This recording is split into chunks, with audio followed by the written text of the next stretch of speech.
Murshidabad junction স্টেশনে Humsafar express ট্রেনের স্টপেজের ব্যাপারে অন্যান্য সংগঠন ডেপুটেশন কর্মসূচি গ্রহণ করছেন।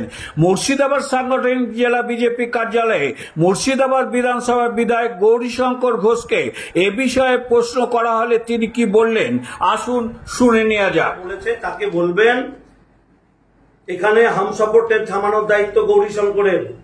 এখানকার 73% মুসলমানকে এই রাজ্যে কাজ দেওয়ার কথা আগে বলুন যে রাজনৈতিক নেতৃত্ব বলেছে। যদি এখানকার চেয়ারম্যান বলে আমি তাকে বলবো যে আপনার পার্টি এখানে শাসন করছে, কেন এখানে মুসলমান বিজেপি রাজ্যে কাজ করতে যায়? আগে এই রাজ্যে কাজ দেন, এই জেলায় কাজ দেন, হামসফরকে আমি এখানে থামানোর দায়িত্ব আমার। আমি দায়িত্ব নিয়ে থামিয়ে দেবো। সিপিএম বলুক, কংগ্রেস বলুক, তৃণমূল বলুক, যারা বলেছে আমি চ্যালেঞ্জ দিয়ে বলছি তাদেরকে হিম্মত থাকলে মুর্শিদাবাদের মানুষকে মুর্শিদাবাদের কর্মসংস্থানের ব্যবস্থা করবে। হামসফর কেন?